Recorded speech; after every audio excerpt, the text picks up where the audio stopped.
What says innovation and design better than LG's combo washer and dryer unit?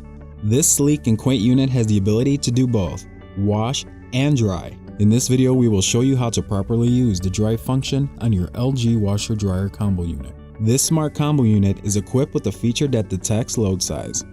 So when using the dryer cycle, keep in mind that time will be added to your dryer cycle because it's including a spin cycle. It's important to note that the spin speed option should be off to operate the dry only feature. Let's start by powering on the unit, and without touching the washer selector knob, go directly to the dryer knob. Select your dryer cycle. Press the spin speed selection button until all the indicator lights turn off.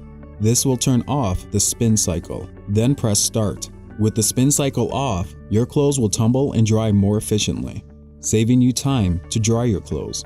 Caution: turning the washer knob before or after selecting your dryer cycle will overwrite the dry only feature on your combo unit and turn the dryer cycle off. When selecting time on your dryer cycle, shown here as 30, 60, and 120, remember, the display will show a varied time to account for the load size as it wants to add a spin cycle to your dryer setting.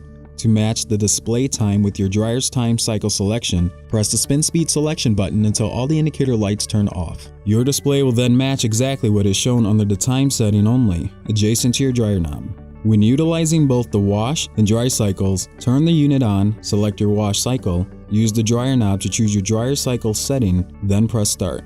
With the LG washer dryer combo unit, doing laundry has never been so convenient and friendly. Thank you for watching our customer support video. We hope you enjoy your LG experience.